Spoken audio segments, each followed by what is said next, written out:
streets of Ghana, a new generation is learning to play football. We call it Wanchendi. That's how we call it. I don't know how to explain it, you know. We call it Wanchendi. Like me, when I was playing that, I can play about 4 of that match in a day. I play here, then afterwards I go here, I go here. And it's part of it, you know, to learn football, you know. And most of the Ghanaian players who haven't done that, they are not good as those who have done that.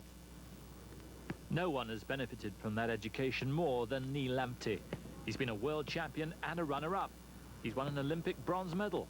He's now plying his trade in England with Aston Villa, and he's only just turned 20.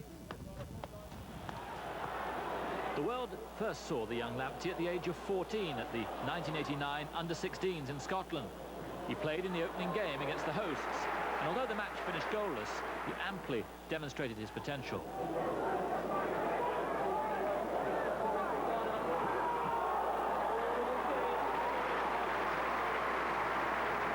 Ghana failed to progress beyond the opening stage, but he was selected by Pelé as the best player of the match.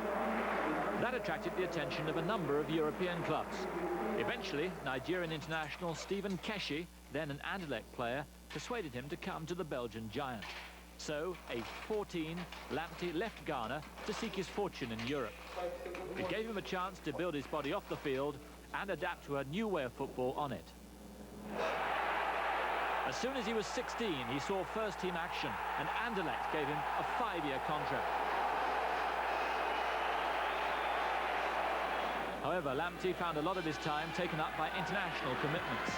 As a result, he never fully established himself in Belgium. Last year, Anderlecht loaned him to PSV Eindhoven. He did well, with 9 goals from 19 first-team appearances, but PSV decided they couldn't afford Anderlecht's valuation. His first year in Holland was his last.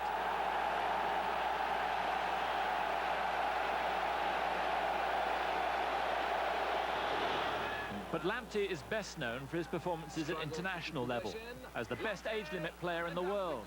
In 1991, he played in the Under-17 World Championship in Italy. His performance and his goals put Ghana into their first ever world final against Spain. With Lamptey's prompting, the young Ghanaians created a string of chances.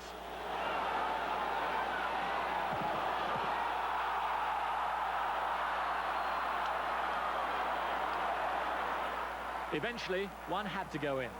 The Ghanaians took the trophy to Africa with the only goal.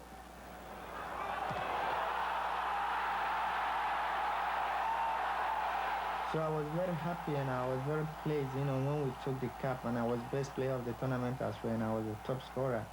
I was very, you know, ungrateful. I was very fantastic, and I didn't know what to do. When we went back to Ghana, you know, all the people were, you know, cheering us, you know, welcome us very well, and, you know, we met the president, and he gave us a gift, you know, big money, you know. We can't touch it now until we are older to touch it, you know, but it's like treasure bill, which is, you know, growing money for it, and it was fantastic. It's one of my dreams. So I was very pleased. And 2 years later, much the same squad went to Australia for the World Youth Cup. Cargo. Oh, what a shot!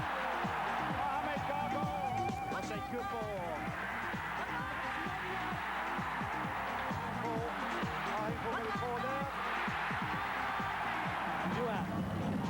Oh, that's brilliant.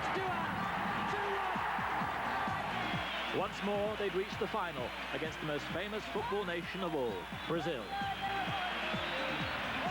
When we played in Italian 91, we were learning, and when we came to Australia, we have a little bit mature because most of the players went to abroad. So when we were playing in Australia 93, it was fantastic, you know. We were playing like, you know, like we know each other for, you know, several years. Midway through the first half, it was a header from Emmanuel Dua that gave them the lead.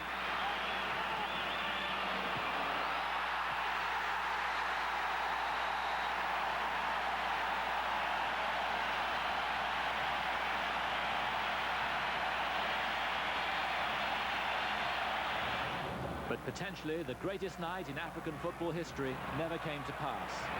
In the second half, Lamptey looked to be fouled. Brazil broke forward.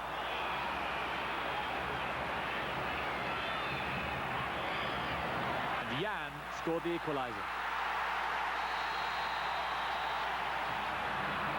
Then in the very last minute, Gago also tangled with the Brazilian, and the ball broke to the South Americans. It was the end of a dream for the Ghanaians, and there was no doubt who they blamed.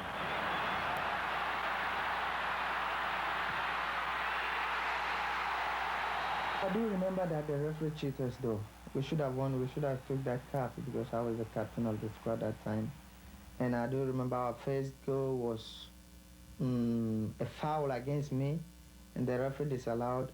And another foul against us, and the referee disallowed, and they went and scored because all the players were standing for the referee to, to whistle, and he did not. I didn't know what I said to him after doing when I went to him. I was looking at him. I didn't know what to say, and I started crying because it was my dream, to bring that trophy to my nation, Now the boy has grown up. He's too old for age limit tournaments, and his next target is the World Cup in France. But his career has stuttered for the first time. He's on loan to Aston Villa, but is surplus to requirements. It's a shame because, like many Ghanaians, he grew up with stories of the English game. Well, I had the opportunity to go to Spain, and I said no. My agent said no, we had a club also in England, want you. I said, what's the name of the club? And he said, Aston Villa. I said, yeah, I'll go because English football is very hard. So let him come and have a try. If it doesn't go well, then I can go to Spain because Spain is, or France or Italy is, my style of playing. But I wanted to learn. Ron Atkinson was Villa's manager at the start of the season, and he had high hopes for Lamptey, but the Ghanaian didn't play as often as both he and the club would have wished. I remember my first game should be, I think, against Norwich City.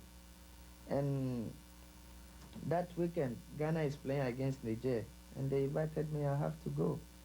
And, and Ron was telling me that you are going to play, because you prove that you can play. And this is your chance, and you are going. Unable to establish himself, Lamptey will be moving on. Spain is a likely destination. Espanyol of Barcelona, a possible club. But this year has been memorable in the Lamptey household for another reason. Football's young star and his wife Gloria have another young star to think about, their daughter Latifa.